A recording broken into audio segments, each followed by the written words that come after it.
السلام عليكم ورحمة الله، أهلا بيكم. في الفيديو ده هنبتدي إن شاء الله نكتب الكود بتاع البروجكت بتاع الكوفي ماشين. احنا المحاضرات السابقة اتكلمنا عن البروجكت ده بالتفصيل، وآخر حاجة توصلنا لها كان إن احنا عملنا الكلاس دياجرام البسيط ده الخاص بالكوفي ماشين، وهنبتدي النهاردة إن شاء الله نكتب الكود بتاع الكلاس ده باستخدام لغة الجافا. الاي دي اللي أنا هستخدمه في الكورس ده هو الانتليجي ايديا. حضرتك تقدر تستخدم اي دي تاني لو انت فاميليار مع النت بينز، فاميليار مع الاكليبس، الفيجوال ستوديو كود. اي دي اي حضرتك بتفضله في البروجرامينج ممكن تستخدمه عادي. انا بالنسبه لي هستخدم انتليجي ايديا. اول خطوه هبتدي اكريت نيو بروجكت، واختار هنا من اللغات المدعومه اختار لغه الجافا. نيكست ابتدي هنا ادي اسم البروجكت بتاعي، اديله اسم وليكن مثلا اسميه كوفي ماشين. تمام، جافا عشان احنا هنعملها بلغه برمجه تانية برضه في فيديو تاني. فهبتدي اضغط هنا ايه فينيش، بيفتح لي الاي دي اي بتاعي وهنا البروجكت بتاعي بالشكل ده. اسم البروجكت اهو، وده المكان اللي انا عملت فيه سيف. انا طبعا لما اجي اعمل نيو بروجكت وادوس نيكست هنا اسم البروجكت وهنا الباث اللي هخزن فيه البروجكت ده. فتاخد بالك هو الباث بتاعك فين. يفضل انك تعمل مثلا بروجكت عندك خاص بالكود في اي مكان وتحط البروجكت ده في الفولدر ده. تمام، هكنسل. وفي اي وقت برضو عايز تروح للمكان اللي فيه البروجكت ده ممكن تضغط هنا كليك يمين وتضغط شو ان اكسبلورر، فيفتح لك الباث اللي فيه البروجكت ده اللي هو بالشكل ده. تمام، طيب هنا دوت ايديا دي ملفات خاصه بالاي دي اي نفسه، بالاي دي اللي احنا شغالين عليه انتليجي ايديا. وهنا السورس فولدر ده هو المكان اللي احنا هنبتدي نكتب فيه الكود. تمام كده. طيب احنا عايزين دلوقتي نعمل ايه؟ عايزين نكريت الكود بتاع الكلاس اللي احنا عملنا له الكلاس دياجرام اللي هو معانا في الصورة دي، صح كده؟ عشان اكريت كلاس جديد في الجافا بكل بساطة كليك يمين هنا ورايت كليك نيو جافا كلاس، واكتب اسم الكلاس كوفي ماشين. تمام، واضغط هنا انتر وابتدي اكتب ايه الاتريبيوتس والميثودز بتاعتي. بصوا بقى، انا هبتدي اخد كوبي بيست على طول من الكلاس دياجرام. يعني عندي حاجه اسمها كوفي سايزز، دي ايه انت اري، فهقول هنا ايه انت اري كوفي سايزز سيمي كولن، بس كده. التاني ووتر ليفل ده فلوت ووتر ليفل، وفلوت تاني كوفي ليفل سيمي كولن. خلاص كتبت انا هنا كده ناقصه ايه هنا الديتا. تمام، الاتريبيوتس. طب الميثودز هبتدي اكتب نفس الكلام، كل الميثودز اللي موجوده هنا هكتبها هنا turn available options. تمام، عارفين طبعا ازاي بنكتب الميثودز، هي نفس فكره كتابه الفانكشنز في السي. تمام، الميثود احنا قلنا هنا ما بترجعش حاجه void وما بتاخدش حاجه، فهو هنا مستنيين اكتب الميثود بترن ايه، فهكتب له void. ادي الميثود اسمها ايه turn available options. تمام، وبنفس المنطق بالظبط هكتب باقي الميثودز. is water level enough، احنا قررنا في الفيديو السابق ان احنا الميثود دي نغيرها اللي هي اسمها is water level enough، وقلنا نخليها اسمها get water level افضل. get water level. تمام، طبعا هو الاي دي هنا خمن ان دي حاجه اسمها water level، فدي حاجه اسمها بنسميها getter method، فهو اداني اوتو كومبليت وانا استخدمته الصراحه كده، فايه عمل الميثود. خلينا انا اشيل ده واكتبها بايدي تاني get water level. تمام، الميثود اسمها get water level، دي المفروض انها ترجع لي الووتر ليفل، فهترجع لي فلوت.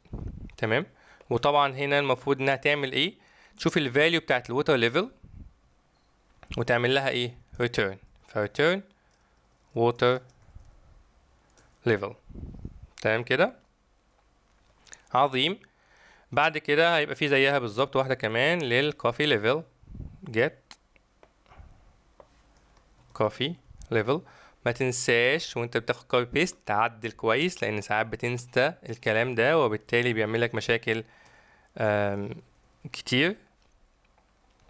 فجيت water level get coffee level. تمام.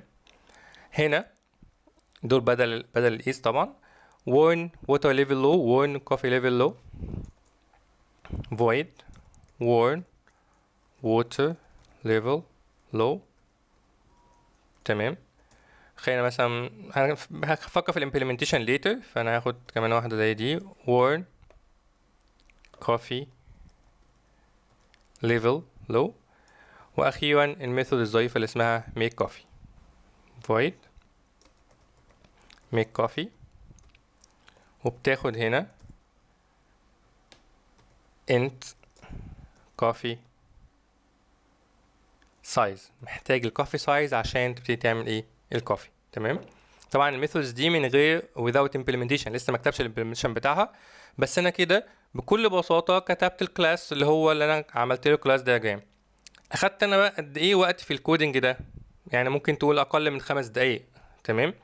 اخدت انا وقت قد ايه بقى في الديزاين؟ بقى لنا اكتر من محاضره شغالين فيها، صح؟ فالفكره اللي عايز اوصلها ان الكودنج سهل جدا لو انت عارف انت بتعمل ايه بالظبط. الكودنج هيبقى بالنسبه لك سهل. المهم في الاوبجكت اورينتد الديزاين اولا يكون معمول كويس، الكلاس تكون مكتوبه كويس، الاتريبيوتس والبيهيفير تكون معموله كويس، وده اللي احنا هنتعلمه على مدار الكورس كله. بعد كده الكودنج هيبقى حاجه ايه بسيطه. تمام. طيب ايه تاني هنا؟ لسه طبعا ما خلصناش الكلاس، احنا بس كتبنا ايه الهيكل بتاعه الايه الرئيسي يعني. نشوف بقى كل ميثود من دول بتعمل ايه ونبتدي نكتب الكود بتاعها. طيب turn available options on. خلينا نفتكر بس كان في on ولا مفيش؟ كان في كلمة on، فهكتب هنا ايه on. فالميثود دي المفروض في الحقيقة لما السوفت وير ده ينزل يتحط على الهاردوير بتاع الكوفي ماشين، ان هو هنا هيعمل تشيك في الهاردوير على الافيلابل مثلا buttons او LEDs، وبعد كده يعملها ايه؟ يعملها turn on. صح كده؟ ففي الحقيقة احنا لان احنا مش هنحط السوفت وير ده فعلا على هاردوير، فبالنسبة لنا الفانكشن دي ممكن بس نعملها print available options on. تمام كده؟ طبعا print هنا انا بس ايه يعني متأثر بلغات برمجة تانية. عشان تعمل output لحاجة في الجافا بتكتب console دي برضه في لغة برمجة تانية، تكتب system .out .println. لو انت عايز تعمل حاجة تبرنت حاجة فين في الجافا. اوكي. فترن available options on هيقول لك ايه available options on، كأن انا بترن on الليدز اللي هي ايه الخضراء اللي هي موجودة في الماشين. تمام كده؟ طيب جيت ووتر ليفل خلاص. طيب مين ده الووتر ليفل؟ طب مين اللي هيسيت بقى الووتر ليفل؟ مين اللي هيبقى مسؤول انه يحدد الووتر ليفل؟ مش الووتر ليفل ده هو بيعبر عن العدد او الليفل بتاع الووتر الميه اللي موجوده في الماشين حاليا. دي لو احنا بنتكلم في حاجه حقيقيه هتبقى جايه من السنسور. تمام. فانا هقول هنحطها هنا مثلا نعمل ميثود اسمها فيك. طبعا دي حاجه خاصه بينا احنا كتدريب، ده مش هيبقى ده مش بروجكت هينزل في الماركت او حاجه. فهقول له فيك ووتر ليفل، واديله هنا مثلا float value. فلما اكول الميثود دي عشان بس اجرب، تمام، void مترجعش حاجه، لما اديله value هنا هو يحط الفاليو دي فين في الووتر ليفل. فاجي هنا هقول ووتر ليفل يساوي الفاليو دي. فلما احب افيك او احط ووتر ليفل قيمه عشوائيه، لان انا بجرب هنا كسوفت وير زي ما قلنا، لو ده هيتحط في الماشين فهتبقى هيبقى فيه هاردوير شويه كده سنسورز اسمها ايه بالعربي محسات او مجسات بتعرف الووتر ليفل حجمه قد ايه، وهي اللي بتستها فين في الفاريبل ده. تمام. فهنا دي بتسيميوليت كانها قرت الووتر ليفل فروم سنسور. حتى ممكن نسميها، لا خليها كده فيك ووتر ليفل افضل عشان نعرف انها هي حاجه ايه فيك. تمام. وهنعمل واحده زيها بالمنطق لمين؟ الكوفي، صح؟ فيك دي هنا فيها اعتراض عشان ما ينفعش طبعا يكون في تو ميثودز بنفس النيم. اوكي. فيك كوفي ليفل، وهنا سلاش كوبي بيست كوفي ليفل بيساوي الفاليو. اوكي. فاحنا كده عندنا قدرنا نحط الووتر ليفل والكوفي ليفل. طيب الكوفي سايزز اتفقنا انها تكون array of sizes 1 و 2 و 3 و 4 و 5. اوكي. هو كأن دي السايزز اللي هي متاحة حاليا في الماشين. اوكي عظيم. when water level low، لما يكون الووتر ليفل لو المفروض الفانكشن دي تعمل ايه؟ بتنور مثلا ليد لونها احمر، فانا هخلي ده عندي برضو ايه؟ printing. فالورن water level low هتبقى بتprint warning water level low. اوكي. وزيها coffee، لو coffee level low warn coffee level، مسحت الليفل، coffee level low. اوكي. فده كده ايه؟ دي الميثودز بتاعتي. احنا كده بنبتدي نتكلم في الامبلمنتيشن، كل ميثود من دي بتعمل ايه، صح؟ نروح بقى لاهم ايه ميثود في السيستم، وهي اللي بتميك كوفي. اوكي. الميثود اسمها ميك كوفي دي المفروض تعمل ايه؟ المفروض في الحقيقه اليوزر فاكرين شكل الماشين كان عامل ازاي، اللي هي الكوفي ماشين. اليوزر بيضغط هنا على زرار من دول، فبيعمل الماشين او بيعمل كوفي بيزد على الاوبشن اللي هو عملنا له ايه؟ ضغطنا عليه. فانا هاجي هنا في الكود، الاوبشن اللي هو ضغط عليه ده هو ده الايه؟ الكوفي سايز 1 2 3 4. تمام كده. فانا هنا هعمل ايه؟ المفروض بقى اشوف لو الكوفي سايز 1، فهعمل هتشيك الووتر ليفل، مثلا هو يكفي ان يعمل الووتر الكوفي سايز 1، وبعد كده هبتدي اعمل ايه؟ افيك ان انا بعمل كوفي. اوكي. تعال نكتب الخطوات دي، ودي حاجه برضو كويس انك تعملها، انك تكتب الخطوات قبل ما تنفذ. تعال نكتبها كده في كومنت، طبعا الشكل ده اسمه كومنت زي اللي موجود في السي برضو. اول حاجه هعمل ايه؟ check if water level is enough to make this coffee size. اوكي. طبعا منطقي بقى، لو هو مستوى المياه كافي هكمل، مش كافي اعمل ايه؟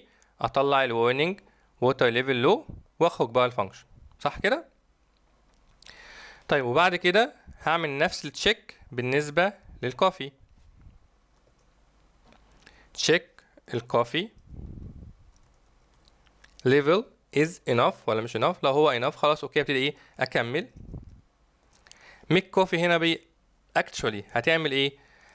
هتاخد water وهتاخد كوفي based على السايز وتعمل منهم الكوفي. يبقى هتعمل ايه؟ decrease، هتقلل الووتر ليفل by number معين، size x size اللي هو السايز اللي جاي، وهتديكريز برضو، هتقلل برضو الكوفي ليفل